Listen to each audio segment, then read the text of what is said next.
The time people spend on hold when calling 911 in Multnomah County is far longer than first thought, and that information has been misreported for more than a decade.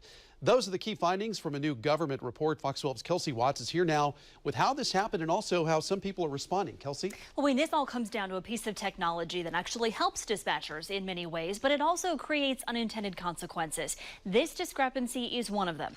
The city ombudsman says for years now, the local 911 center has been reporting that it answers calls very quickly, but she says that's not true and something should have been done about it years ago.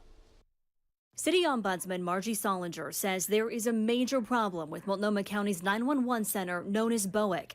In a report just released Wednesday and presented to city commissioners, she says 911 wait times have been severely underreported for a very long time. We have this expectation that when you call 911, you'll talk to a real person and that help will be on its way as fast as possible. And what we're seeing is that's not happening in many cases. She says the problem is a technological fix that was put in place in 2004 to weed out misdials. But one of the unintended consequences is that wait times aren't accurately calculated.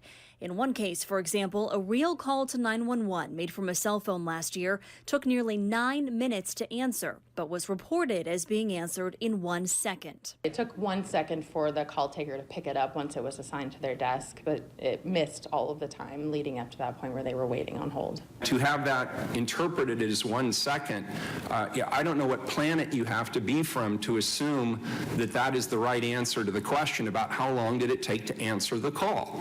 It defies common sense. Mayor Ted Wheeler says what happened is a failure of leadership and accountability, but he praised the new interim director of BOIC, Lisa St. Helen.